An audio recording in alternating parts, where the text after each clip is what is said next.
एक छोटे से गांव में सरिता अपनी बहू और अपने गरीब परिवार के साथ रह रही थी। बेटा, आज हमें ये रात को सारा काम खत्म करना होगा, कल ये सारा ऑर्डर का सामान जाएगा। माँ, मैं तो कोशिश कर ही रहा था लेकिन घास ही खत्म हो गई। अब आप ही बताओ ना, मैं क्या करूँ? हमारे पास और कोई चारा नहीं है, हमें जंगल से और घास काट कर लानी होगी। इस समय जंगल में जाने का फायदा नहीं है, कभी भी कुछ भी हो सकता है। जंगली जानवर रात के समय ही बाहर निकलते हैं। अजय बिल्कुल सही कह रहा है बहू। अरे माँ जी, हम 2 लोग अगर जाएंगे तो कोई जानवर पास नहीं आएगा, और फिर इतनी जल्दी कोई जानवर हमला नहीं करता। हमें ये ऑर्डर कल देना है, आप ये भी तो सोचिए। लेकिन बहू। माँ जी, आप चिंता मत कीजिए, कुछ नहीं होगा। बस आप बच्चों के पास ही रहना और उनका ख्याल रखना। अगर ये ऑर्डर नहीं गया तो बच्चों के लिए हम गर्मी से बचने के लिए कूलर भी नहीं खरीद पाएंगे। सरिता की बहू भाविका और उसका बेटा, वो तीनों घास से पंखे कूलर बनाने का काम किया करते थे, इसलिए उन्हें घास की जरूरत पड़ती थी। वह आधी रात के समय जंगल में जाते हैं। भाविका, जरा से भी हलचल हुई तो मुझे बता देना, कभी भी कुछ भी हो सकता है। ठीक है जी, मैं आपको बता दूंगी। अजय और भाविका दोनों ही जंगल में घास काट रहे होते हैं, तब उन्हें झाड़ियों से आवाज आने लगती है। क्या तुमने भी वहाँ से कोई आवाज सुनी है? हाँ जी, मैंने भी सुनी है। मैंने तुम्हें कहा था ना, इस समय आना ठीक नहीं है। चलो देखते हैं उधर क्या है। भाविका और अजय झाड़ियों के पास जैसे ही जाते हैं, उन झाड़ियों के पीछे से एक आदमखोर भेड़िया निकलता है। भाविका, भागो यहाँ से, यहाँ पर तो बहुत खतरनाक भेड़िया है।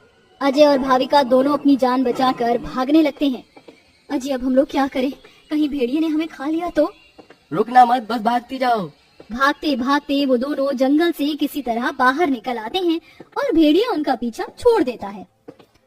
जान बची तो लाखों पाए, लौट के बुद्धू घर को आए। रास्ते में चलते हुए आधी रात के समय उन्हें गांव के एक कूड़े के ढेर के पास एसी पड़ा हुआ नजर आता है। अरे देखो जी, यहाँ पर एसी पड़ा है।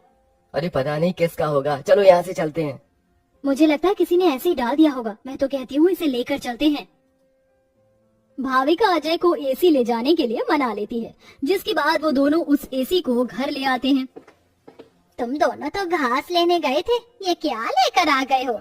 ये हमें रास्ते में पड़ा मिला। जब हम कूलर पंखे बना लेते हैं तो एसी भी बना सकते हैं। इस खराब एसी को छोड़ो और ये बताओ, क्या तुम घास लेकर आई हो? सरिता के ये बोलने के बाद जंगल की दुर्घटना के बारे में दोनों बताते हैं, जिसे सुनकर सरिता हैरान रह जाती है। अच्छा, इसका मतलब बहुत बड़ी मुसीबत से बचकर आए हो तुम दोनों, और साथ में ये कचरा उठाकर ले आए। वह तीनों बहुत ज्यादा परेशान हो जाते हैं। कल का ऑर्डर पूरा करने के बाद उन्हें कुछ पैसे मिल जाते, लेकिन घास न होने की वजह से उनका ऑर्डर पूरा नहीं हो पाता और वह ऑर्डर कैंसिल हो जाता है। अगले दिन उनके टूटे फूटे घर के अंदर धूप की किरणें आने लगती हैं, जिससे बहुत ज्यादा गर्मी हो जाती है। हे भगवान, कितनी गर्मी लग रही है, घर में पंखा भी नहीं चल रहा है। मुझे भी बहुत गर्मी लग रही है। पिताजी पिताजी, हमें बहुत गर्मी लग रही है, हमारे घर में एक पंखा भी ठीक से नहीं चलता। बेटा, थोड़ा सा सब्र रखो, कुछ दिनों में मेरे पैसे मुझे मिल जाएंगे, तो मैं घर के अंदर एक अच्छा सा पंखा लगवा दूंगा। हमारा वो ऑर्डर तो कैंसिल हो गया, लेकिन सुबह में घास ले आई थी मैं। चलिए गांव वालों के कूलर और पंखे में घास लगा देते हैं, उससे कुछ तो पैसे आएंगे। हाँ, तुमने सही कहा।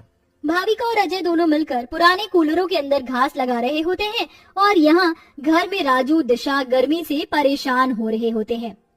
काश कि हमारे घर में भी कोई एसी होता। तभी दिशा की नजर उसके पिता के लाए हुए एसी के ऊपर पड़ती है। अरे राजू, जरा इसे देखो, लगता है पिताजी हमारे लिए एसी लेकर आए हैं, पर उन्होंने ये एसी अभी तक क्यों नहीं लगाया? क्योंकि ये एसी खराब है, बस इसीलिए। कल रात तुम्हारे माता पिता को ये कूड़े करकट में मिला था। ये सुनने के बाद राजू इस बात से तो खुश होता है कि उसके पिताजी पुराना ही सही, कम से कम एक एसी तो घर पर लेकर आए। कुछ देर बाद वह अपने दोस्तों के पास खेलने चला जाता है।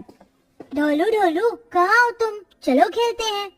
आज मैं नहीं आ सकता, बहुत गर्मी है, और इतनी गर्मी में मेरा मन नहीं कर रहा है आने का, क्योंकि मेरे घर के अंदर एसी लगा हुआ है। मैं उसकी ठंडी हवा में ही बैठना चाहता हूँ। क्या कहा? तुम्हारे घर के अंदर भी एसी है? हाँ, और हमारा एसी बहुत अच्छा चलता है, बहुत ठंडा कर देता है घर को।